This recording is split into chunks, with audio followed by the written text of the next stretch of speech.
तो last session में हम लोगों ने बात करी थी मल्टी थ्रेडिंग की। ठीक है, मल्टी थ्रेडिंग में बड़ा इंपॉर्टेंट पार्ट था हमारा वेट नोटिफाई नोटिफाई ऑल का, और जिसमें हमने इंटर थ्रेड कम्युनिकेशन देखा, और साथ में इंटर थ्रेड कम्युनिकेशन में डेडलॉक देखा और उसको सॉल्व भी किया। अब हम लोग आज से स्टार्ट करेंगे कलेक्शन फ्रेमवर्क। ठीक है, बड़ा ही इम्पोर्टेंट टॉपिक है इंटरव्यू पॉइंट ऑफ व्यू से। कलेक्शन फ्रेमवर्क के बारे में मतलब हालांकि मैं बता दूं पहले, कलेक्शन फ्रेमवर्क एक बहुत इम्पोर्टेंट टॉपिक है इंटरव्यू पॉइंट ऑफ व्यू से। इसके बारे में बहुत सारे सवाल इंटरव्यू में पूछे जाते हैं। मतलब विदाउट कलेक्शन फ्रेमवर्क मैं आपको बता दूं कि आप आगे स्प्रिंग, हाइबरनेट, एडवांस जावा जिसको आप बोलते हो, वो पढ़ना बड़ा मुश्किल हो जाएगा। क्यों मुश्किल हो जाएगा? क्योंकि हम जब भी मेरे पास देखो, जब भी हम बड़े लेवल पे जाते हैं, ठीक है, बड़े लेवल पे जाते हैं, सो हम वहां पे डेटाबेस से डेटा को रिट्राइव करते हैं, है ना भाई? आप सोचो कि अगर आप फेसबुक पे अकाउंट बनाए हो तो आपका डेटा कहाँ स्टोर होगा? डेटाबेस में। डेटाबेस में, जाहिर सी बात है। अब जब डेटाबेस से आप डेटा रीड करते हो, ठीक है, जब डेटाबेस में तो परमानेंटली स्टोर है ना डेटा, यहाँ तो डेटा परसिस्टेंसी, परमानेंट स्टोरेज को क्या बोलते हैं हम लोग? Data persistence. परसिस्टेंसी। ठीक है, परमानेंट स्टोरेज को। और परमानेंटली डेटा अगर हमारा स्टोर्ड है तो अच्छी बात है भाई, डेटा लॉस्ट वगैरह नहीं होता है यहाँ पे। अब एप्लीकेशन के अंदर आपका डेटा रीड भी होता है। आपने देखा होगा जब आप फेसबुक ओपन करते हो तो आपके फीड में, फीड बोलते हैं ना जो हम लोग होम पेज ओपन करते हैं, हाँ सर। तो आपके फीड में, जो फीड बोलो या होम पेज बोलो, उसपे आपका प्रीवियस सेव डेटा दिखता है। जैसे आपकी प्रोफाइल दिखेगी, तो जो प्रोफाइल है वो कहाँ से आई भाई? प्रोफाइल डेटाबेस से ही आई होगी ना। यस आपका सर। नेम दिखता है, आपके पोस्ट दिखते हैं, उसमें अंदर जो कमेंट्स हैं वो दिखते हैं, लाइक्स दिखते हैं। मतलब आपने जब फेसबुक ओपन किया, फेसबुक ओपन करते ही जितना भी डेटा आपको दिख रहा है वो सब फेसबुक डेटाबेस से आ रहा है। इंस्टा चलाते हो आप लोग, इंस्टा पे आप जैसे ही अपना अकाउंट खोलते हो, वहां पे आप देखते हो कि आपके अकाउंट में क्या डीपी है, क्या नेम है, क्या बायो है, क्या पोस्ट आपने डाला है, कितने लाइक, कितने कमेंट्स, वो सब जो है वो सब आपके डेटाबेस में स्टोर होते हैं, जो आप बार बार रीड करते हो। जब अकाउंट ओपन करते हो तो वो डेटा रीड होता है। इसी तरह डेटा डिलीट भी होता है, कोई पोस्ट आप डिलीट भी वगैरह भी कर सकते हो। कुछ चीजें अपडेट भी होती हैं, प्रोफाइल पिक आप अपडेट करते हो, पुरानी हट के नहीं आ जाती है। सो जब ये डेटा, मान लो फॉर एग्जांपल हम अपना फेसबुक ओपन किए, ठीक है, और फेसबुक जब हम ओपन किए तो मेरा पूरा डेटा फेसबुक के डेटाबेस से आया। तो जब फेसबुक के डेटाबेस से आया होगा तो कहीं ना कहीं होल्ड हुआ होगा ना एप्लीकेशन के अंदर, हाँ सर।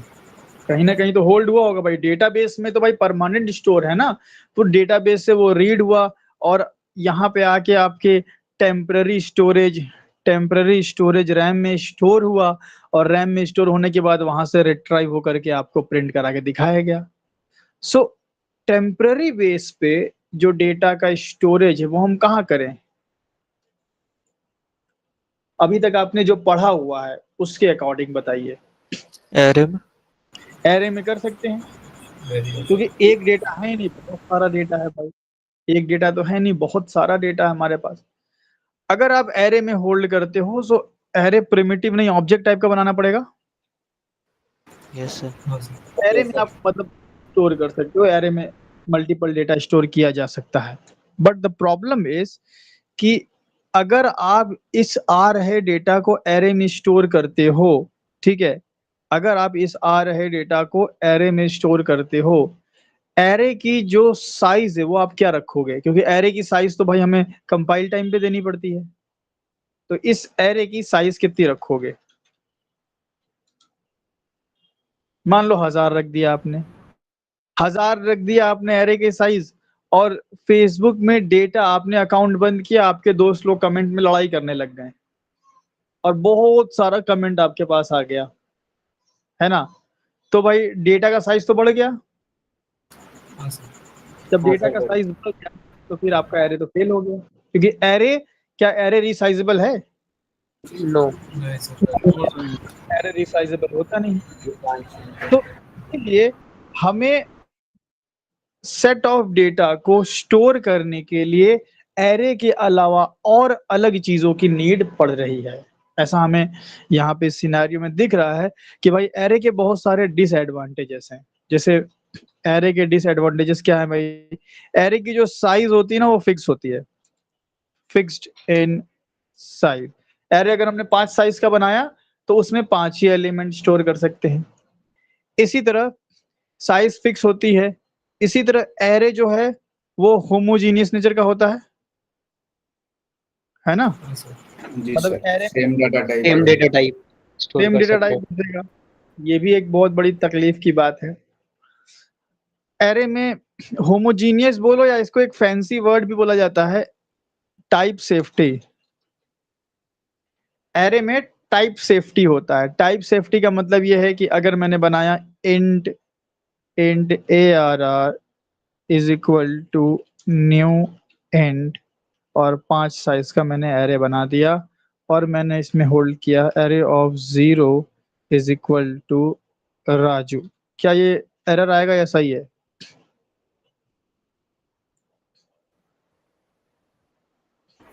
एरर आएगा सर। इन एरर टाइप का आएगा। है सर। हाँ, इसी को इन बोलते हैं, टाइप का है। हाँ इसी को बोलते हैं टाइप सेफ। मतलब अगर आपने इंट टाइप का एरे बनाया है, सो टाइप सेफ हो गया, मतलब अब ये इंट टाइप का ही डेटा स्टोर करेगा। अगर और डेटा को स्टोर करने की कोशिश की गई तो एरर देगा। तो यहाँ पे अगर हम 10 कर दें तो सही है, अगर वही 10 को डबल कोट में स्ट्रिंग पास कर दे तो गड़बड़ हो जाएगा।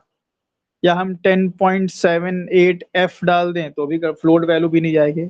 मतलब इंट में सिर्फ इंट ही जाएगा, कहने का मतलब ये है। तो ये भी एक बहुत बड़ी दिक्कत है भाई। रियल वर्ल्ड में क्या एक ही टाइप का डेटा होता है, या डेटा हमारा डिफरेंट डिफरेंट टाइप का होता है रियल वर्ल्ड में? डिफरेंट। अक्सर तो डिफरेंट ही दिखता है। एक ह्यूमन का डेटा देख लो, नाम स्ट्रिंग है, एज फ्लोट है ना, फोन नंबर लॉन्ग है।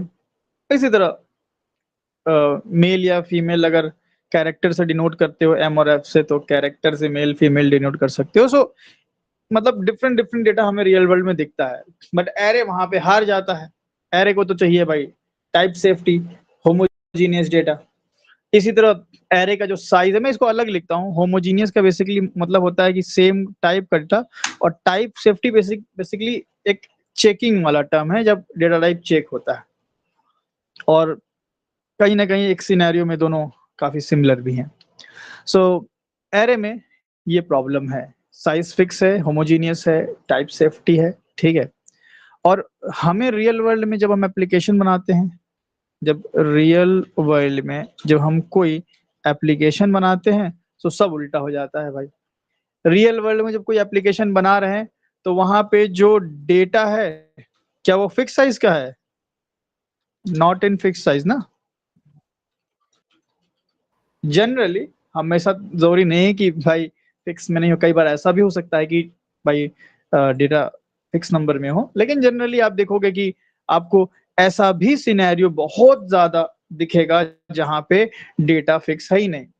अगर मैं आपसे बोलूं कि आपने एक सोशल मीडिया वेबसाइट बनाई है, और सोशल मीडिया वेबसाइट में आपके पास एक टेबल है, उस टेबल के अंदर आप कमेंट स्टोर किए हो, कमेंट्स। इस कमेंट्स को अगर हमें रीड करवाना है, सो अगर मैं एरे में रीड करवाऊंगा तो एरे का साइज कितना रखूंगा? क्या कमेंट्स का साइज फिक्स है? No, no sir. कितने भी कमेंट हो सकते हैं भाई, हजारों के लाखों कमेंट हो जाते हैं। तो पता ही नहीं हमें भाई कितना साइज रखें एरे का, पता ही नहीं। सो इन सच केस हमें कुछ ऐसा स्टोरेज यूनिट चाहिए जो रिसाइजेबल हो। रियल वर्ल्ड में भाई डेटा भी फिक्स नहीं है, डेटा का टाइप भी क्या है, हेट्रोजीनियस है।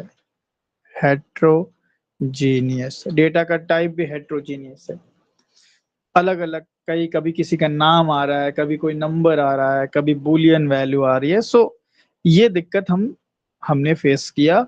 सो इसीलिए जावा के अंदर एरे के अलावा एक और कंसेप्ट सामने आया जिसको हम लोग बोलते हैं कलेक्शन फ्रेमवर्क।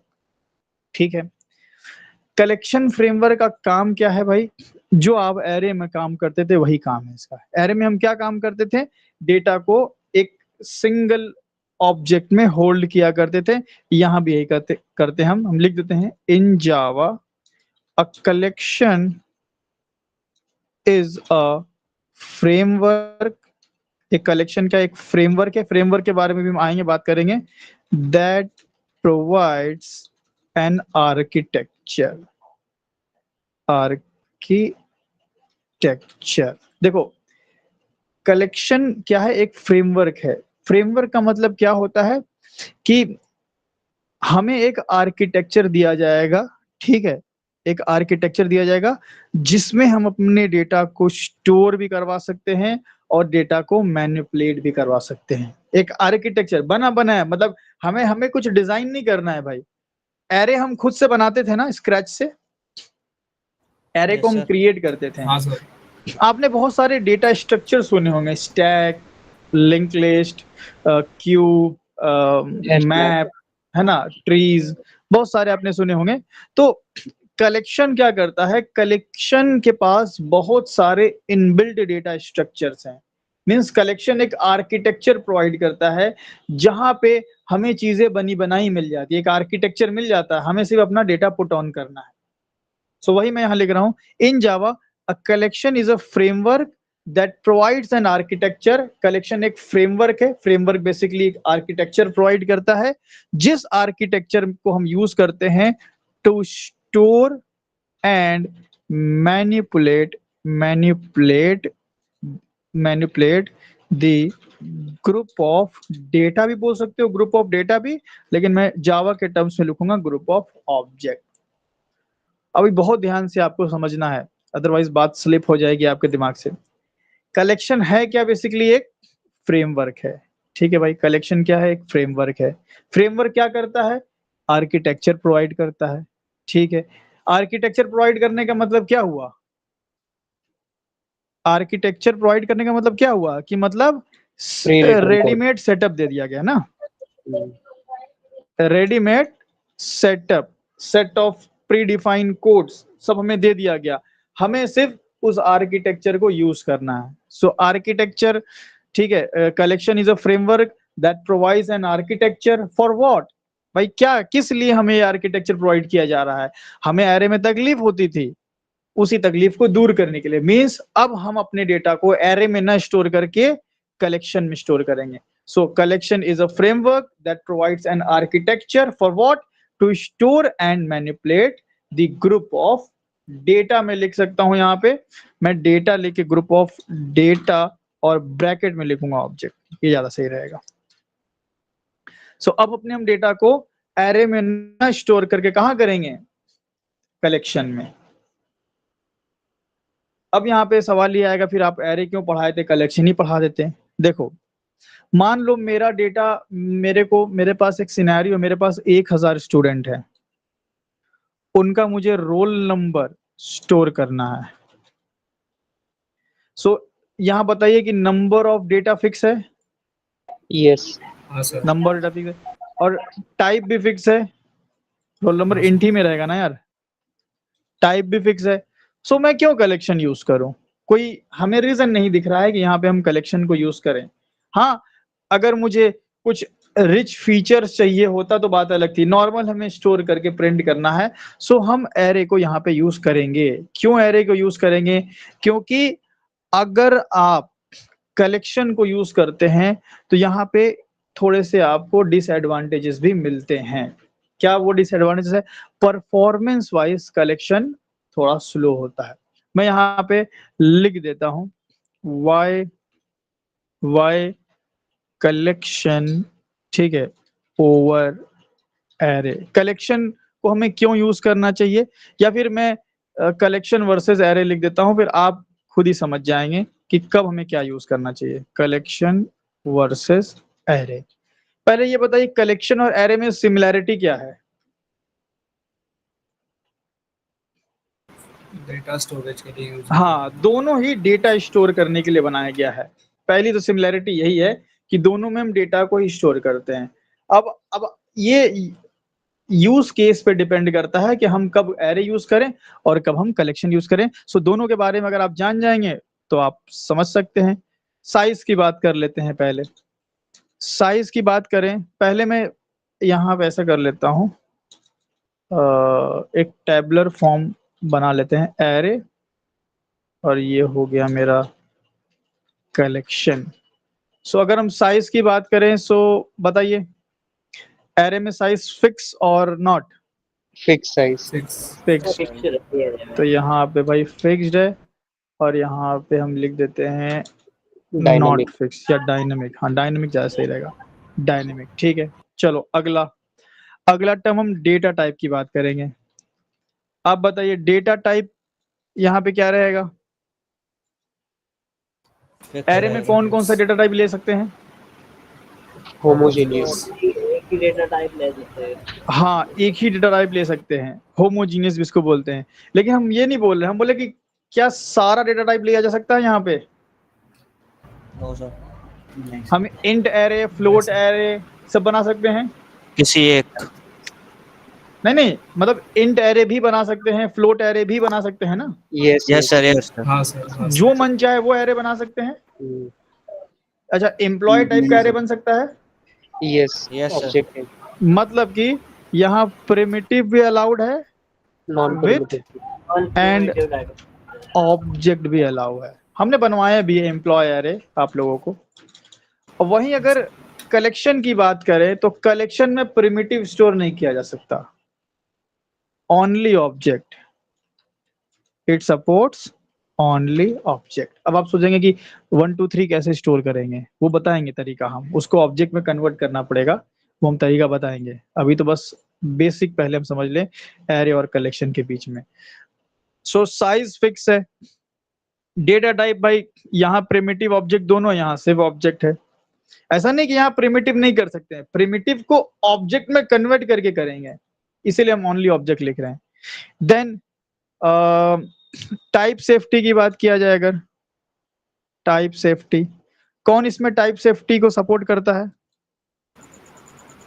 अरे एरे। एरे हमारा टाइप सेफ है। ठीक है, कलेक्शन दोनों है। कलेक्शन के अंदर आप मतलब देखो, जैसे मान लो मैंने एक कलेक्शन बनाया, मानो मैंने एक कलेक्शन बनाया, ये कलेक्शन है। अब इस कलेक्शन में ये कलेक्शन है, और यहाँ बगल में एरे है, ये वाला एरे है ना। जैसे एज्यूम कर लो ये पहला एरे, दूसरा कलेक्शन। एरे में मान लो अगर ये एरे इंट टाइप का है, अगर ये एरे इंट टाइप का है और इसमें 5 डेटा है, तो पांचों किस टाइप का होगा डेटा? इंट टाइप का। पांचों इंट टाइप का होगा कंपलसरी। लेकिन कलेक्शन जब आप डिजाइन करोगे, सो कलेक्शन आप डिजाइन करते टाइम आप डिसाइड करेंगे कि आपको टाइप सेफ कलेक्शन चाहिए या आपको टाइप सेफ कलेक्शन नहीं चाहिए। सो कलेक्शन में दोनों संभव है। अगर आप इंटीजर टाइप का कलेक्शन बना रहे हैं, सो उसमें सिर्फ इंटीजर स्टोर होगा, ठीक है। लेकिन अगर आप ऑब्जेक्ट टाइप का कलेक्शन बना देंगे तो उसमें सब स्टोर होगा। अब इसके बाद हम करेंगे आगे चल के, अदरवाइज आप कंफ्यूज हो गए फालतू का। जैसे एक आइडिया दे रहे हैं हम कि यहाँ पे अगर टाइप सेफ्टी की बात किया जाए तो एरे में तो भाई सिंपल सी बात है कि भाई इंट है तो इंट ही रहेगा। बट यहाँ पे दोनों पॉसिबल है। तो हम यहाँ लिखते हैं कि जनरली तो कलेक्शन टाइप सेफ नहीं होता है, बट टाइप सेफ्टी फीचर डाला गया है कब? जावा 5 के बाद टाइप सेफ्टी का फीचर डाला गया है, जिसको हम लोग बोलते हैं जेनेरिक्स। अब आप बोलेंगे ये सब क्या क्या बता रहे हैं, कुछ ये सब ध्यान तो पल्ले पड़ नहीं रहा है। सब पल्ले पड़ेगा। अभी सिर्फ मैं चाह रहा हूं कि आप कुछ जो थ्योरेटिकल जो वर्ड है ना, ये फैंसी वर्ड जेनरिक फेनरिक, इनको थोड़ा अपने दिमाग में हम लोग बैठा लें, बाकी प्रोग्राम करेंगे तो सब समझ में आएगा। तो अभी क्या क्या बात क्लियर हुई? ये लाइन तो क्लियर होगी बिल्कुल। हाँ सर। फिर डेटा टाइप में ये भी क्लियर होगा कि भाई यहाँ पे प्रिमिटिव नहीं डाल सकते। चलो, और टाइप सेफ्टी में पता चला कि कलेक्शन में हम टाइप सेफ्टी अचीव कर सकते हैं जावा 5 के बाद। तो हम तो जावा 8 पढ़ रहे हैं, तो बिल्कुल हम करके। तो कलेक्शन में हम ऐसा भी कलेक्शन बना सकते हैं जिसमें हम फोर्स कर दें कि नहीं, इसमें तो सिर्फ और सिर्फ स्ट्रिंग के अलावा कुछ नहीं जाएगा। सो उसको क्या बोलोगे आप, टाइप सेफ कलेक्शन या ना कि not type safe? Right sir. Type safe बोलेंगे। और ऐसा कलेक्शन हम बना दें जिसमें आप सब स्टोर कर रहे हो, इंट भी, फ्लोट भी, कैर भी, बुलियन भी, उसको क्या बोलोगे? नॉट टाइप सेफ, है ना? तो कलेक्शन में दोनों पॉसिबल है, बट क्या एरे में ऐसा है? No sir. एरे में तो भाई सब नहीं डाल सकते आप एरे में। तो ये पहला, सॉरी ये तीसरा हो गया। देन अगर एरे को हमें इटरेट करना होता है तो हम क्या यूज करते हैं? For loop. Loop. For loop use करते हैं। तो अगर हम बात करें इटरेशन की, तो हम यहाँ पे लूप यूज करते हैं। मींस कोई बिल्ट इन इटरेटर इसके पास नहीं होता है।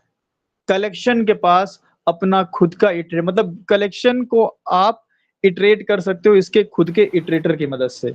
सो यहाँ पे बिल्ट इन इटरेटर आपको मिल जाता है। अब ये बिल्ट इन इटरेटर मैं आपको दिखाऊंगा ना, इसका प्रोग्राम होगा तो समझ में आएगा, अभी बस लिख दे रहे हैं यहाँ पे। चलो, इतनी बात होने के बाद अब आगे आप बताना कि दोनों में फ्लेक्सिबल कौन होगा? कलेक्शन। हाँ, कलेक्शन ज्यादा फ्लेक्सिबल होगा। अच्छा, फ्लेक्सिबल था, चलो फ्लेक्सिबल, या मैं ये भी लिख दूं रिसाइजेबल।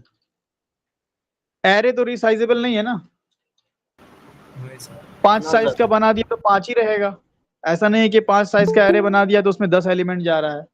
अगर आपने मान लो 5 साइज का एलिमेंट में अगर छठा एलिमेंट डालेंगे तो क्या आएगा? Error. Run time index out of bound. Index out of bounds exception आएगा।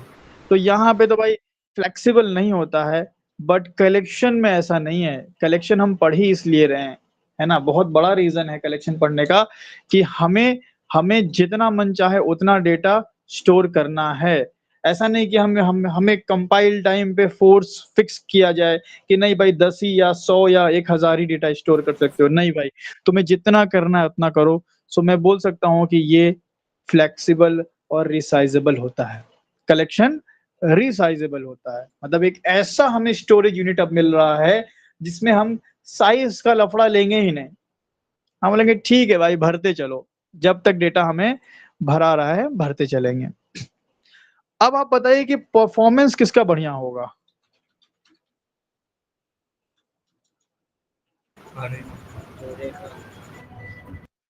एरे का परफॉर्मेंस अच्छा मिलेगा या कलेक्शन का परफॉर्मेंस अच्छा मिलेगा? कलेक्शन का अच्छा मिलेगा। देखिए, एरे का सर। हाँ, जहां पे फंक्शनैलिटी ज्यादा होती है वहां पे परफॉर्मेंस डिक्रीज होता है ना? अगर आपसे बोला जाए कि भाई आपको एक पत्थर पे हथौड़ा मारना है और बोला जाए कि आपको 1000 पत्थर पे हथौड़ा मारना है, सो आपकी जो परफॉर्मेंस हथौड़ा मारने की अच्छी एक ही पत्थर पे होगी। भट से मारोगे एकदम उखड़ जाए, और 1000 वाले बारी आएगी ना तो 1000 में तक तो, समझ रहे ना? सो जहां पे आप, ये एक जनरल रूल है कि जहां पे आपको बहुत ज्यादा फंक्शनैलिटी दिख रही है, ये हो रहा है वो हो रहा है। अब देखो ना यहाँ पे, मतलब यहाँ पे रिसाइजेबल साइज का मैंने लिख दिया था, तो मैं इसको हटा लेता हूँ, फ्लेक्सिबिलिटी यहाँ लिख देता हूँ। तो यहाँ पे भाई साइज फिक्स है, यहाँ डायनेमिक हो रही है। अगर साइज डायनेमिक हो रही है तो इंटरनली कुछ ना कुछ तो ऐसा प्रोसेस हो रहा होगा ना, डायनेमिक करने के लिए कुछ ना कुछ कोड तो चल रहा होगा इंटरनली। इसी तरह अगर हम मान लो कि टाइप सेफ्टी के पास नहीं जाते हैं, हम एक नॉन जेनरिक कलेक्शन बनाते हैं जहां पे हम सब भर रहे हैं, इंट भी, फ्लोट भी, कैर भी, उसमें ऑटोमेटिक साइज भी बढ़ रही है, उसमें हम इटरेटर वगैरह भी यूज कर रहे हैं, ठीक है। फीचर्स की बात करें अगर, फीचर्स तो इसमें तो कुछ खास फीचर्स मिलता नहीं है एरे में अपने पास, ठीक है। बेसिक फीचर्स मिलते हैं, इंसर्ट वगैरह कराते हैं हम लोग, फिर उसको ऐसा कोई डिलीट विलीट करने का मेथड भी नहीं मिलता है। और यहाँ तो बहुत रिच फीचर मिल जाते हैं आपको। सो फीचर्स भी यहाँ पे रिच हैं। जब बहुत सारी चीजें इंटरनली होंगी तो परफॉर्मेंस तो डाउन होगी ना। हाँ सर। तो यहाँ पे परफॉर्मेंस वाइज अगर देखा जाए तो एरे मेरा फास्ट होता है और कलेक्शन जो है वो मेरा स्लो होता है, ठीक है। इतनी बातें अगर आप कलेक्शन और एरे के बारे में जानते हैं तो एनफ रहेगा आपके लिए। सो इस हिसाब से क्या मुझे एरे छोड़ देना चाहिए हमेशा के लिए? No sir. कब यूज करेंगे एरे? जब जब सर हमको साइज जब एरे की साइज फिक्स हो। हाँ, साइज फिक्स है, डेटा प्रिमिटिव है, ठीक है, और बेसिक फीचर्स हमें चाहिए तो भाई हम एरे यूज कर लेंगे। वहीं अगर साइज फिक्स नहीं है या इनमें से कोई भी ऐसा चीज जो मतलब हमारे रिक्वायरमेंट से मैच नहीं कर रहा है, सो हम तुरंत कलेक्शन पे जाएंगे जहां पे हमारी रिक्वायरमेंट फुलफिल हो ही जाएगी। इस तरह से कलेक्शंस को डिजाइन किया गया है। सो कलेक्शन क्या है? कलेक्शन एक फ्रेमवर्क है जो आपको एक आर्किटेक्चर प्रोवाइड करता है जिसमें आप अपना डेटा स्टोर के साथ साथ मैनिपुलेट भी कर सकते हो। बशर्ते एक शर्त यह है कि जो आप डेटा इस फ्रेमवर्क के अंदर डालेंगे, जैसे एरे में डालते थे ना वैसे ही कलेक्शन में डालेंगे।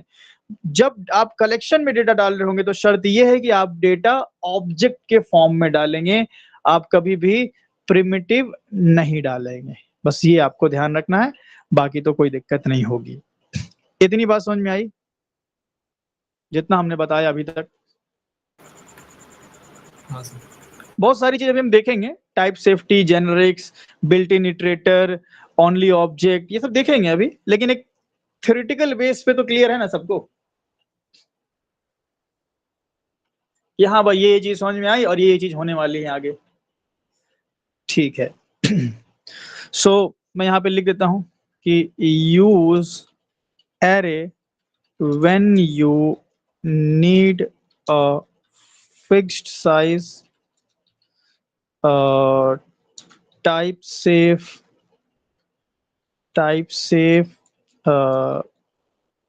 एनवायरनमेंट लिख दो या type safe group of elements, ठीक है। चलो देन अब हम बात कर लेते हैं कलेक्शन की, ठीक है। चलो ये तो हमने समझा दिया कि भाई एरे में ये दिक्कत थी, उस दिक्कत से बचने के लिए हम कलेक्शन पढ़ते हैं। तो बेसिकली कलेक्शन है क्या भाई? कलेक्शन एक फ्रेमवर्क है जो कि आर्किटेक्चर प्रोवाइड करेगा जिसमें डेटा डालेंगे, बट एक्चुअल में क्या यार, मतलब कहाँ डेटा डालेंगे? कोई ना कोई क्लास होगी ना। सो हमें कि हमारे पास कलेक्शन बहुत सारे हैं तो हमें पढ़ना पड़ेगा पहले, मतलब पढ़ना क्या, हमें एक बार कलेक्शन हायरार्की को देखना होगा। कलेक्शन हायरार्की से हमें समझ में आएगा कि एक्चुअल में हमारे पास कितने तरीके के कलेक्शंस मौजूद हैं। तो आइए हम पेंट में कलेक्शन हायरार्की बना देते हैं। ये क्या है भाई? इसको हटा देते हैं, ये कोई मतलब नहीं। देखो कलेक्शन हायरार्की में जैसे एक्सेप्शन हायरार्की था ना। हाँ राहुल बोलिए। सर वो manipulate the group of objects, वो सेंटेंस का मीनिंग क्या है एग्जैक्ट? मैनिपुलेट मतलब डेटा मैनिपुलेशन, लाइक आप डेटा को क्रॉप कर रहे हो, डेटा को ट्रिम कर रहे हो, डेटा को क्लियर कर रहे हो, अपडेट कर रहे हो, डिलीट कर रहे हो, यही सब मैनिपुलेशन। अच्छा अच्छा। डेटा में छेड़छाड़। सो आप लोगों ने कलेक्शन सॉरी एक्सेप्शन हायरार्की देखा था। एक्सेप्शन हायरार्की की हाँ रूट सर। क्लास कौन सी है? थ्रोएबल। थ्रोएबल। एक्सेप्शन हायरार्की में सबसे टॉप लेवल पे एक इंटरफेस होता है, इटरेबल। सबसे टॉप लेवल पे इटरेबल नाम का एक इंटरफेस होता है, ठीक है। इस इटरेबल के पास इटरेटर नाम का मेथड होता है। मैं इसको अगर आपको दिखाऊं थोड़ा सा आप लोग को भी सही लगेगा। कहाँ होगा यार ये इटरेबल? सर यूटिल में। यूटिल में होगा ना। यस। चलो यूटिल खोला जाए, ये हो गया। हाँ, यूटिलिटी में मिल जाना चाहिए। आई आई कहाँ गया यार? इसमें दिख रहा है कहीं, सर देखो जरा। ये रहा, ये थोड़ा नीचे नीचे नीचे थोड़ा सर। ऊपर था सर। हाँ, ये रहा। नहीं यार, ये तो इटरेटर है, मैं इटरेबल इंटरफेस खोज रहा हूँ। क्लास है। ये तो इटरेटर क्लास है ना? नहीं नहीं, ये ये नहीं। इंटरफेस इटरेबल इधर नहीं है, लग रहा लैंग में होगा, या फिर और देखते हैं, कहीं ना कहीं मिल जाएगा, नहीं तो हम लोग देख लेंगे। हाँ, ये रहा, देखो इटरेबल। अब इस इटरेबल आई है, इंटरफेस है, घुसो अंदर और देखो इसके पास इटरेटर नाम का एक है। इंटरफेस। जो हमने यहाँ पे लिखा था कि इटरेशन करने के लिए एरे के पास तो कुछ नहीं होता है, बिल्ट इन लूप वगैरह यूज करते हैं, लेकिन इसके पास बिल्ट इन इटरेटर होता है ना? सो ये जो इटरेटर होगा ये एब्स्ट्रैक्ट मेथड होगा। हाँ सर, एब्स्ट्रैक्ट। एब्स्ट्रैक्ट मेथड होगा। इसके पास एक एब्स्ट्रैक्ट मेथड इटरेटर नाम का होगा। ठीक है। किसी तो भी इटरेबल तो कहाँ इंटरफेस से के सर? पास एब्स्ट्रैक्ट मेथड क्यों होता है भाई?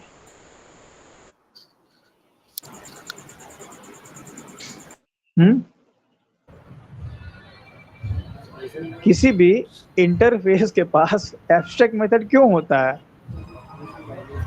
To hide implementation details. अब implementation. To hide implementation detail, मतलब टू अचीव एब्स्ट्रैक्शन। और सही है, आपने बिल्कुल सही जवाब दिया। और भी रीजंस हैं। टू अचीव Functionality को छुपाने के लिए। Standardization, Yes. है ना? तो इटरेबल ब्लूप्रिंट शो इटरेटर। जी श्वेता, क्या बोल रहे हैं? ब्लूप्रिंट। हाँ, ब्लूप्रिंट, करेक्ट। एक तरह का ब्लूप्रिंट हम कुछ क्लासेस के लिए बनाना चाहते हैं। अब इटरेबल की कुछ चाइल्ड क्लासेस भी हैं भाई। जैसे एक चाइल्ड क्लासेस है इसकी लिस्ट। एक चाइल्ड क्लास लिस्ट है, सॉरी, इटरेबल के बाद तुरंत लिस्ट नहीं है, इसके नीचे है। इसकी एक चाइल्ड क्लास है कलेक्शन नाम की, सॉरी, चाइल्ड इंटरफेस। ये हो गई इसकी एक चाइल्ड इंटरफेस कलेक्शन। बहुत ध्यान समझिएगा, ठीक है? ये हायरार्की आपके दिमाग में रहनी चाहिए। अगर आपको ये हायरार्की याद नहीं होगी तो एक्सेप्शन की क्लासेस को याद करना समझना मुश्किल हो जाएगा कल को। इसीलिए अगर आप प्रैक्टिस करके नहीं याद हो रहा है तो एक चार्ट पेपर पे बना के अपने रूम में टांग दीजिए, रोज देखेंगे तो रटना नहीं पड़ेगा। सो इटरेबल की चाइल्ड इंटरफेस कौन सी है? कलेक्शन। कलेक्शन नाम का भी हमारे पास एक इंटरफेस मिल जाता है। क्या एक इंटरफेस दूसरे इंटरफेस को इंप्लीमेंट करेगा? Yes sir. यस और नो? Yes sir. नो, नहीं करेगा कभी नहीं। एक extend इंटरफेस होगा। दूसरे इंटरफेस को कभी इंप्लीमेंट नहीं करता, एक्सटेंड्स करता है। ऐसे ही इंटरव्यू में पूछेगा, ऐसा कॉन्फिडेंस से पूछेगा ना कि आपको लगेगा हाँ, ये हमसे हाँ बुलवाना चाह रहा है, आप हाँ बोल दोगे। भाई इंटरफेस इंटरफेस को एक्सटेंड ना करेगा, ताकि इसका खाली मेथड इसके पास भी आ जाए और इसके पास भी कुछ खाली मेथड होंगे। कलेक्शन आप अंदर जाकर के देख सकते हो, कहीं कलेक्शन आपको मिल जाएगा, किसी यूटिल या लैंग दोनों में खोज लेना। मुझे ध्यान नहीं आ रहा है कहाँ पे है ये कलेक्शन। यूटिल में देख लेते हैं ना, इसमें तो नहीं दिख रहा है ना कलेक्शन? सर कलेक्शन के सारे यूटिल डॉट सार पे ही करते तो हो जाता। हाँ, यूटिल में ही मिलेंगे कलेक्शन के सारे। ये इटरेबल इटरेबल इधर डाल देता है ना तो बार बार कंफ्यूजन होता है खोजने में, कहाँ चला गया है यूटिल। ये देखो कलेक्शन इंटरफेस है, तो कलेक्शन इंटरफेस के अंदर बहुत सारे एब्स्ट्रैक्ट मेथड यहाँ भी है। ये क्लियर हो सब गया, क्लास के कंटेन्स हो अंदर। गया। अब बहुत इंपॉर्टेंट बात देखो, कलेक्शन की फर्दर हमारे पास 3 चाइल्ड इंटरफेस, अभी कोई क्लास नहीं आई, सिर्फ इंटरफेस ही आ रहे हैं। इसके 3 चाइल्ड इंटरफेस, एक लिस्ट, ठीक है, एक लिस्ट है, थोड़ा इधर दूर बनाते हैं। दूसरी होगी हमारी Q, Q U E U ई, इसका नाम ऐसा है कि क्यू छोड़ के बाकी सब साइलेंट है। लिस्ट, क्यू और एक हो जाएगा सेट। ये 3 हमारे इंटरफेसेस हैं, ठीक है। ये हो गया। अब ये तीनों इंटरफेसेस कलेक्शन को क्या किए होंगे, इम्प्लीमेंट्स या एक्सटेंड्स? एक्सटेंड्स। हाँ, एक्सटेंड्स किए होंगे। सो आप समझो कि इटरेटर क्या लिस्ट के पास होगा? यस, इटरेटर भाई, आपके पास एब्स्ट्रैक्ट रहेगा। मेथड इटरेटर यहाँ भी आ गया, वो इटरेटर यहाँ भी आ गया, वो इटरेटर यहाँ भी आ गया, वो इटरेटर यहाँ भी आ गया। इसी तरह जैसे एक लिस्ट होती है, लिस्ट में लिस्ट की भी फर्दर चाइल्ड क्लासेस होंगी। अब क्लासेस की बारी है, ये इंटरफेसेस आ गए, अब इसके क्लासेस की बारी आएंगी। लिस्ट की जो हम पहली इंप्लीमेंटेशन क्लास पढ़ेंगे, हमें इंटरफेस थोड़ी पढ़ना है यार, ये तो इंटरफेस तो एक हायरार्की बनाया गया है ना। सबसे पहले हम पढ़ेंगे एरे लिस्ट इंप्लीमेंटेशन को, क्योंकि हम इंप्लीमेंटेशन यूज करेंगे ना। सो एरे लिस्ट इंप्लीमेंटेशन, लिस्ट की पहली इंप्लीमेंटेशन एरे लिस्ट। लिस्ट की दूसरी इंप्लीमेंटेशन लिंक लिस्ट। लिस्ट की तीसरी इंप्लीमेंटेशन वेक्टर, ठीक है। और वेक्टर की एक चाइल्ड क्लास स्टैक। ये हमें पढ़ना है, ये सब क्लासेस हैं, ये सब के सब क्या है, क्लासेस है भाई। इसी तरह क्यू की एक चाइल्ड क्लास है प्रायोरिटी क्यू। क्यू इंटरफेस है, इसकी एक implementation priority queue, Q U E U ई, ठीक है। इसकी एक फर्दर चाइल्ड इंटरफेस भी है जिसको हम बोलते हैं D Q. So D Q is an interface. अभी मैं कलर कर दूंगा अलग अलग से तो आपको समझ में आ जाएगा। एंड डी क्यू इंटरफेस की अगेन एक चाइल्ड क्लास है एरे डी क्यू, तो ये इसकी चाइल्ड क्लास हो गई। इसी तरह सेट की एक चाइल्ड क्लास है, जैसे इनकी है इसी तरह सेट की भी होगी भाई चाइल्ड क्लास। इसकी एक है हैश सेट। फिर इसकी एक और चाइल्ड क्लास है लिंक्ड हैश सेट। फिर इसकी एक चाइल्ड इंटरफेस है सॉर्टेड सेट। और इसकी चाइल्ड क्लास है क्या नाम था यार, hash set, linked hash set, tree tree set, भाई याद दिलाए, ट्री सेट। तो ये है भाई पूरी कलेक्शन हायरार्की। अब बात को बहुत गौर से समझना है आपको। पहले तो मैं थोड़ा सा ये बॉक्सेस बना लूं। ये बॉक्स बना लिया हमने, ये बना लिया, ठीक है। जो जो इंटरफेस यहाँ पे है उसको मैं येलो कलर से कर दूंगा और बाकी को मैं व्हाइट कलर छोड़ दूंगा, ताकि आपको समझ में आ जाए कि कौन कौन सा इंटरफेस है, कौन कौन सी क्लासेस हैं। सो भाई इंटरफेस इसमें कौन कौन सा है, पहला तो इटरेबल इंटरफेस है, कलेक्शन इंटरफेस है, इसकी 3। अब इस तरह से क्यों बनाया गया है समझो।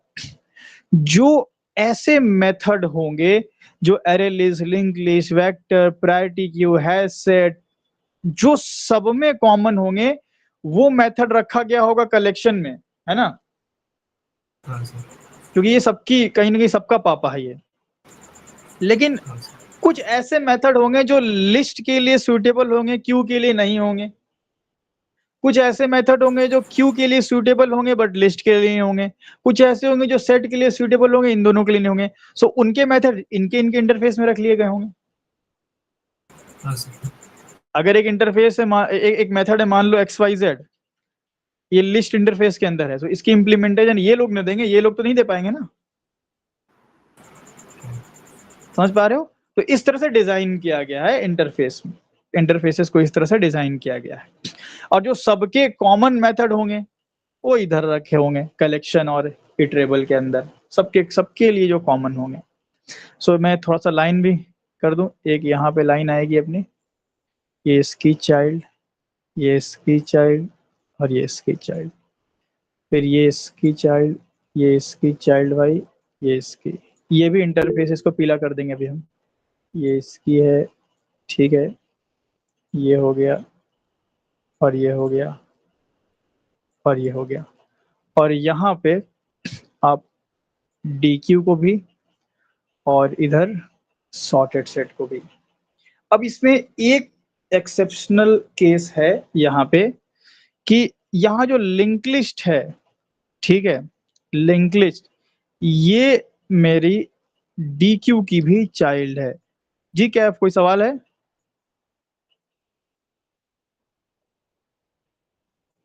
सर कलेक्शन क्लास भी होती है ना, तो उसका ऑर्डर क्या रहेगा? देखिए जो कलेक्शन जो मेरी क्लास है ना, कलेक्शन नहीं कलेक्शंस, यस सर, कलेक्शन। उसमें एस लग जाता है। Collection class basically collection hierarchy में हम नहीं पढ़ते हैं, उसको हम अलग से कराएंगे। जैसे हैश सेट भी है, लिंक्ड हैश सेट भी है, सॉरी हैश सेट बोले, हैश मैप भी है, लिंक्ड हैश मैप भी है, ट्री मैप भी है, वो कलेक्शन हायरार्की में नहीं, वो अलग अलग से हम कराएंगे। कलेक्शंस वाली जो क्लास है वो आपको इसी यूटिल उटिल में कहीं मिल जाएगी। देखो ये देखो ये वाली। अब इसको ओपन अगर हम लोग करें तो इसमें आप देख लें कि इसको किसको इम्प्लीमेंट कर रही है। यहाँ पे ये देखिए अकेली है ना, यस। तो इसीलिए इसको कलेक्शन हायरार्की के साथ नहीं पढ़ा जाता है। इसी तरह एक हैश मैप होगा कहीं, कहाँ है नहीं, जावा यूटिल किस डॉट मैप होगा ना, हाँ। कहाँ है, अभी तो खोजना पड़ेगा इसमें। चलो मैप पढ़ाएंगे तो दिखाएंगे, यार रुको 1 मिनट देखें। IJK ABCD भूल जा रहा हूँ मैं, या अलग से जी रैंडमली अरेंज है सर। अरे बाद में खोज देंगे जब मैप पढ़ाएंगे, ठीक है। तो खैर, तो कलेक्शन हायरार्की में हम लोग इतनी ही क्लासेस को पढ़ते हैं। ऐसा नहीं है कि हम कलेक्शन फ्रेमवर्क में इतनी क्लासेस पढ़ेंगे। कलेक्शन हायरार्की में हम क्या क्या पढ़ेंगे, array list, link list, vector stack, priority queue, array D Q, hash set, linked hash set, tree set, इतना पढ़ेंगे तो कलेक्शन हायरार्की कंप्लीट होगा। बट कलेक्शन हायरार्की के अलावा भी कलेक्शन फ्रेमवर्क में कंसेप्ट्स हैं, जैसे कि कलेक्शंस नाम की भाई ने क्लास बताई। इसी तरह हैश मैप पढ़ेंगे, लिंक्ड हैश मैप पढ़ेंगे, ट्री मैप भी पढ़ेंगे। तो वो जब हम करेंगे तो उसकी बात करेंगे। सो अभी हम सबसे पहले आपको इतना ध्यान देना है, क्योंकि अगर इतना आपका अच्छा हो गया तो भाई आपका कलेक्शन फ्रेमवर्क समझिए कि अच्छे से हो जाएगा। इतना अगर आपने ढंग से पढ़ लिया तो बहुत इंपॉर्टेंट है ये सारी क्लासेस। सो इसमें बेसिकली हमें अगर देखो, अब आपको थोड़ा सा क्लियर हो रहा होगा कि अगर मैं डेटा स्टोर करना चाहता हूं तो कहाँ करूंगा, इधर एरे लिस्ट में करूंगा, नहीं तो लिंक लिस्ट में कर लूंगा, नहीं तो वेक्टर में कर लूंगा, नहीं तो स्टैक में कर लूंगा, नहीं तो हैश सेट, मतलब जितनी क्लासेस हैं इंप्लीमेंटेशन क्लास, इन सब में डेटा को स्टोर किया जा सकता है। पहले हमारे पास एक ही ऑप्शन था ना, एरे। Yes sir. अब कितने सारे ऑप्शन हैं, array list, link list, vector, stack. आप बोलेंगे इतना क्यों है यार डेटा स्टोर करने के लिए, तो इसका जवाब बड़ा आसान सा है कि आपके घर में इतने सारे बर्तन क्यों हैं, एक ही बर्तन से काम क्यों नहीं हो जाता है। जग में भी पानी भरते हो, ग्लास में भी पानी भरते हो, कप में भी पानी भरते हो, कटोरी में पानी भरते हो, बाल्टी में पानी भरते हो, टंकी में पानी भरते हो। एक पानी भरने के लिए इतने सारे क्यों भाई? क्योंकि सबका अलग अलग यूज है ना। अगर नहाना है तो बाल्टी में, पीना है तो ग्लास में, 5-6 लोग को देना है तो जग में। इसी तरह अगर मान लो मेरे को डेटा सिर्फ होल्ड करना है, मेरे को डिलीट विलीट नहीं करने का है, सिर्फ होल्ड करके रखना है, तो best suitable is array list. मेरे को डेटा में काट छाट करना है, कभी डिलीट करना है, कभी अपडेट करना है, कभी रिमूव करना है, कभी डेटा बढ़ाना है, so best suitable link list. मुझे डेटा में ऑर्डर नहीं चाहिए, रैंडमली डेटा कैसे भी रखा जाए, तो मेरे पास हैश सेट है। मुझे प्रायोरिटी के बेस पे डेटा को सॉर्ट करना है, प्रायोरिटी क्यू है। मेरे को data first in first out order में रखना है, sorry first in last out, तो स्टैक है। फर्स्ट इन फर्स्ट आउट करना है तो DQ है। ठीक है, तो जिस तरीके से आपको ऑटोमेटिकली असेंडिंग ऑर्डर में डेटा चाहिए तो ट्री सेट है। सो यहाँ पे जितने भी आपको क्लासेस दिख रही हैं सब ऐसे ही नहीं बनाया गया है, बल्कि हर क्लास का एक यूज है। अब आपके पास डेटा आएगा, आपके पास उस डेटा को किस तरीके से स्टोर करना है वो एक गोल भी आएगा। अब अपने गोल के अकॉर्डिंग आप इनमें से कोई एक पिक कर सकते हैं। जैसे मान लो मेरे पास डेटा आया, अब उस डेटा को मुझे बार बार कुछ डेटा डिलीट अपडेट मैनिपुलेशन करना है, सो मैं कभी भी एरे लिस्ट को यूज नहीं करूंगा, क्योंकि अगर मैं एरे लिस्ट को मैनिपुलेशन के लिए यूज करूंगा सो मेरे जो प्रोग्राम की एफिशिएंसी है वो बहुत डिक्रीज हो जाएगी। वो सब बताएंगे आगे चल के। तो मैं लिंक लिस्ट यूज कर लूंगा। मेरे पास ऐसा मेरे को डेटा चाहिए कि जो मैं डालूं और सबसे आखिरी वाला ही पहले निकल पाए, तो हम स्टैक यूज कर लेंगे। हमने इसका एग्जांपल आपको दिया था, दिस इज माई कार। अगर मैं कार को सेलेक्ट करके डिलीट करूं, फिर माई को सिलेक्ट करके डिलीट करूं, फिर इज को डिलीट करूं, ठीक है, सबसे आखिरी में कौन सा डिलीट किया? इज। तो लास्ट में जो डिलीट किया, कंट्रोल जेड करने पे वो मुझे पहले चाहिए। मींस जो लास्ट में डिलीट हुआ था वो फर्स्ट में मुझे चाहिए। लास्ट इन फर्स्ट आउट, यहाँ पे इंटरनली स्टैक अप्लाई हो रहा है।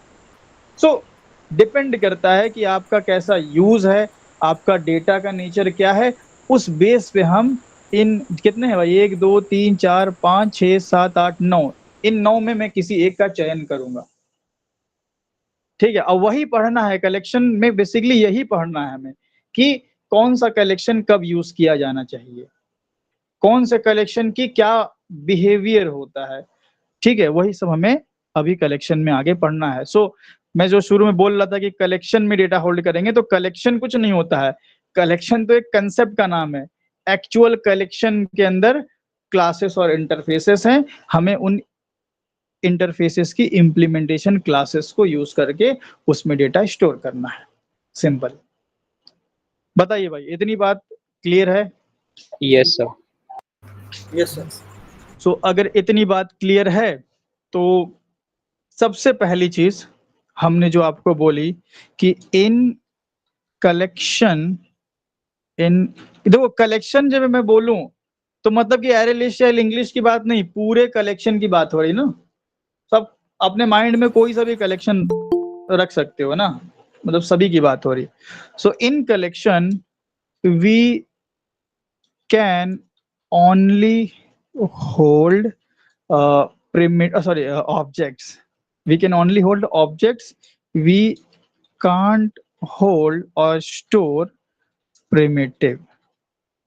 मैं ये लाइन दोबारा लिख रहा हूँ, ठीक है। हम प्रिमिटिव को स्टोर नहीं कर सकते, हम सिर्फ ऑब्जेक्ट को स्टोर करते हैं। अब मान लीजिए कि अगर ये लाइन तो ठीक है, इसमें कोई दिक्कत नहीं है, लेकिन दिक्कत ये है कि भाई मैंने स्कैनर से एक डेटा लिया, int a is equal to scanner dot next, तो ये डेटा प्रिमिटिव होगा कि ऑब्जेक्ट होगा? Primitive. हाँ भाई, ये जो एज है, इज इट प्रिमिटिव और ऑब्जेक्ट? Primitive. प्रिमिटिव है। अब मुझे ये एज भाई मुझे कलेक्शन में डालनी है, तो कैसे होगा? क्योंकि कलेक्शन तो प्रिमिटिव सपोर्ट ही नहीं करता है।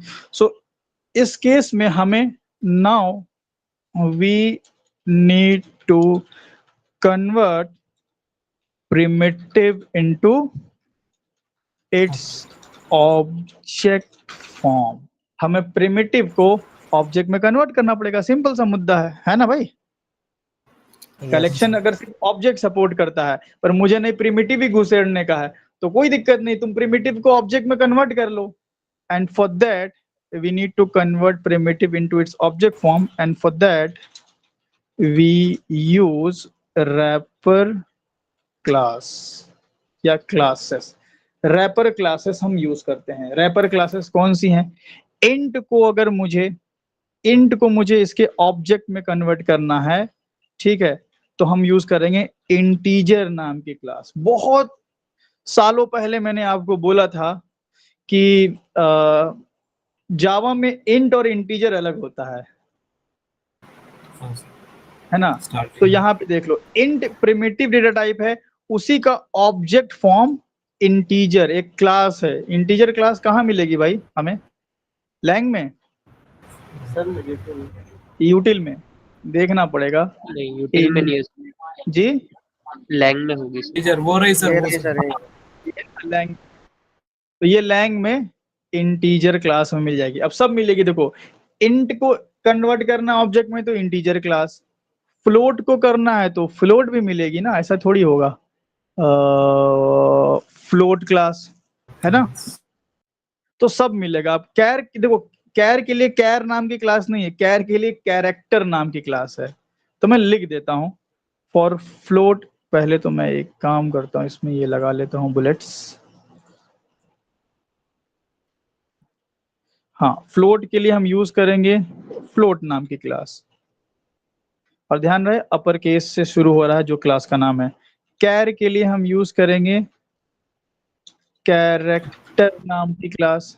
इसी तरह शॉर्ट है, बाइट है, और क्या है भाई, लॉन्ग है। तो इनके लिए इन्हीं के नाम की क्लास मिल जाएगी, इसलिए मैं लिख दे रहा हूँ, ठीक है। इनके लिए इन्हीं नाम की क्लास मिल जाएगी।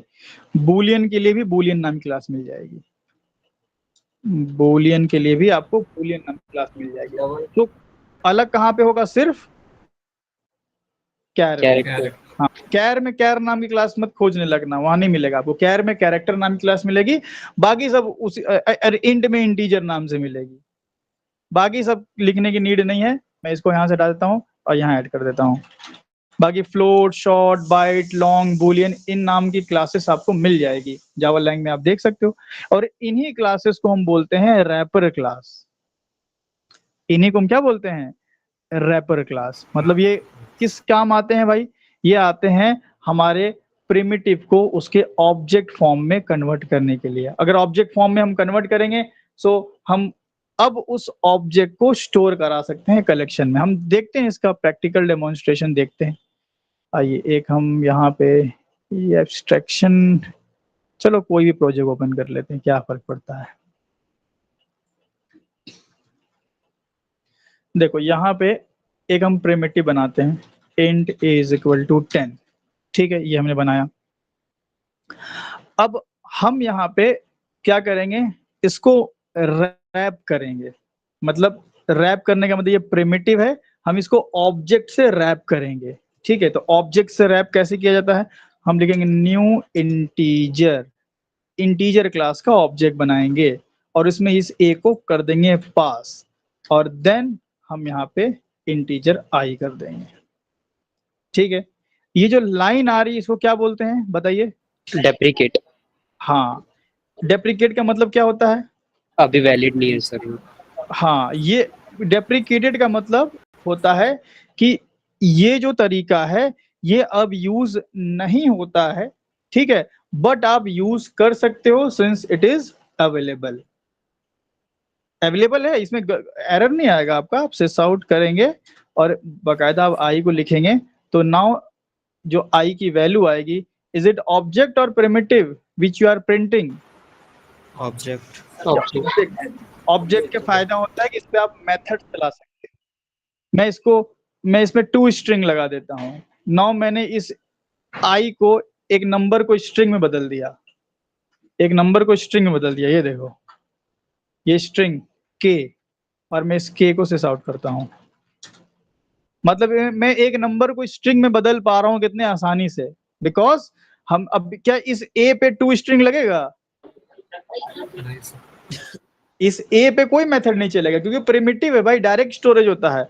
तो हमने क्या किया, इस प्रिमिटिव को ऑब्जेक्ट में कन्वर्ट किया थ्रू रैपर क्लास। ये इंटीजर क्लास को हम बोलते हैं रैपर क्लास। इसने मेरे प्रिमिटिव को रैप करके ऑब्जेक्ट में बदल दिया। अब इस ऑब्जेक्ट को आप डायरेक्ट प्रिंट करोगे तो वैल्यू मिल जाएगी, इस पे अगर जो मेथड लगाना चाहो तो मेथड लगा सकते हो। तो अगर मुझे, मेरे पास यहाँ पे नीचे एक कलेक्शन है, मैं अभी बना नहीं रहा हूँ, सिंपल लिख रहा हूँ, एक कलेक्शन, इसमें मुझे कुछ स्टोर करना है। सो इसमें ए जाएगा या आई जाएगा, ए आ जाएगा। आई जाएगा, ठीक है। जाने को तो वैसे ए भी जा सकता है। हम बोलेंगे अरे अरे अभी तो आपने बोला प्रिमिटिव नहीं जाता है, कलेक्शन ऑटोमेटिकली प्रिमिटिव को ऑब्जेक्ट में कन्वर्ट कर लेता है। तो ऐसा नहीं कि आपको एक वैल्यू भेजने के लिए इतना तामझाम करना पड़ेगा। खैर चलो कलेक्शन पढ़ेंगे तो देखेंगे वो सब बात। ये जो हमने किया है, ये जो चीज हमने यहाँ पे किया है, ये डेप्रिकेटेड हो चुकी है, ठीक है। डेप्रिकेटेड, हालांकि ये जावा 9 से हुआ है तो हमें 8 पे क्यों दिख रहा है यार, ये चेक करना पड़ेगा, लेकिन डेप्रिकेटेड हो चुका है।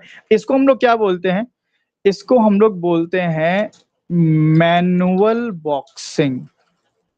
मैनुअल बॉक्सिंग मतलब भाई देखो, टेंशन मत लेना, फैंसी वर्ड्स बहुत हैं जावा के अंदर, पर होता कुछ नहीं है ना, एकदम रद्दी सी चीज होती है भाई। एक मेरे पास प्रिमिटिव है, उसको हम ऑब्जेक्ट से रैप कर रहे हैं। देखो मैं यहाँ पे समझा देता हूँ आपको।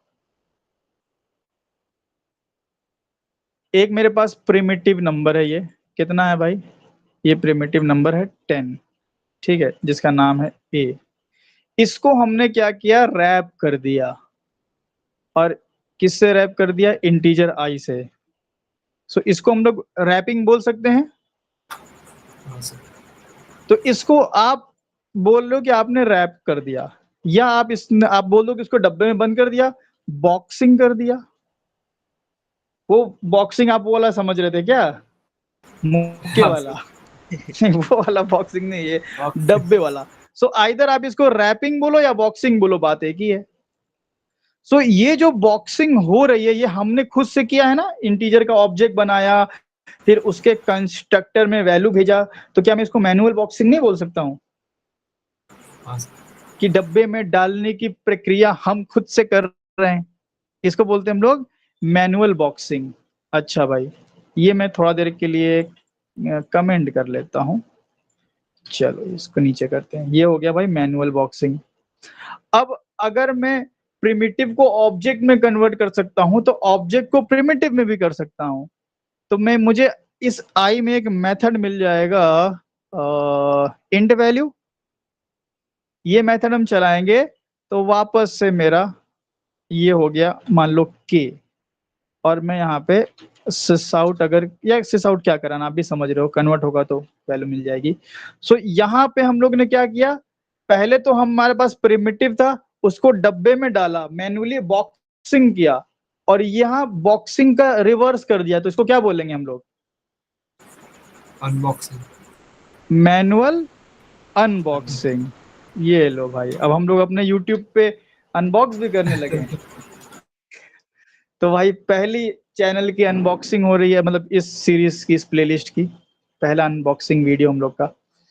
सो ये अनबॉक्सिंग हो गया। और ये जो तरीका आप कर रहे हो मैन्युअली बॉक्स करने का, मैन्युअली अनबॉक्स करने का, ये तरीका टोटली डेप्रिकेटेड है, मतलब ये पुराना तरीका है। इसको हम लोग बोलते हैं मैनुअल बॉक्सिंग और मैनुअल अनबॉक्सिंग।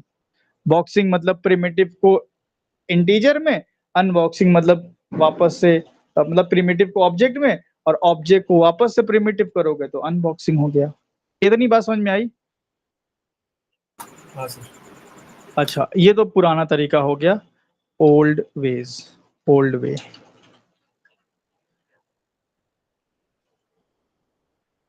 ये बॉक्सिंग वॉक्सिंग वाला जो ये सब लफड़े हैं ना, ये जो हम लोग कर रहे हैं, ये बिफोर जावा 5 यूज किया जाता था।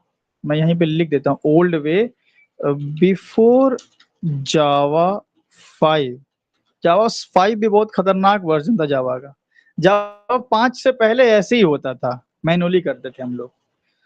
फिर जावा 5 में एक नया फीचर आया जिसको बोला गया auto boxing, auto boxing and auto unboxing. ये इंटरव्यू पूछता है, बहुत तगड़े से पूछता है, ऑटो बॉक्सिंग क्या होता है, ऑटो अनबॉक्सिंग क्या होता है। तो बहुत सिंपल सी चीज है यार, मतलब आप खुद ही देख रहे हो कि पहले मैनुअल बॉक्सिंग अनबॉक्सिंग समझ गए, ठीक है, अब हम auto boxing and auto unboxing समझ जाए। कुछ नहीं, यहाँ पे आप ये हटा दो और इज इक्वल टू ए कर दो, खत्म। ये देखो, तो यहाँ पे प्रिमिटिव है, और प्रिमिटिव को डायरेक्ट हमने ऑब्जेक्ट टाइप के रेफरेंस में डाल दिया। और मैं आपको सिस आउट आई करा भी देता हूं, ये देखिए। सो यहाँ पे जो प्रिमिटिव ऑब्जेक्ट में कन्वर्ट हो रहा है, मींस जो रैपिंग हो रही है, जो बॉक्सिंग हो रही है, क्या वो हम कर रहे हैं, ऑटोमेटिक हो रही है? ऑटोमेटिक। तो हम तो डिसाइड नहीं कर रहे हैं कि कौन से कंस्ट्रक्टर से होगा। पहले तो हम डिसाइड कर रहे थे ना भाई कि हाँ भाई ये वाले कंस्ट्रक्टर से होगा। यहाँ पे भाई ये कंस्ट्रक्टर ही कॉल करता है ना, अगर ऐसा लिखते हो तो। हाँ सर। तो यहाँ पे हम इस कंस्ट्रक्टर को यूज कर रहे हैं, बट यहाँ पे कोई हमने न्यू वगैरह नहीं लगाया। बार बार न्यू यूज करना, अगेन अगेन अगेन अगेन, ये वैसे ही लफड़े वाला काम है। तो ये लफड़ा हटा दिया गया और पिक्चर में लाया गया ऑटो बॉक्सिंग। बहुत सिंपल सा तरीका ऑटो बॉक्सिंग। और ऑटो अनबॉक्सिंग किसको बोलेंगे?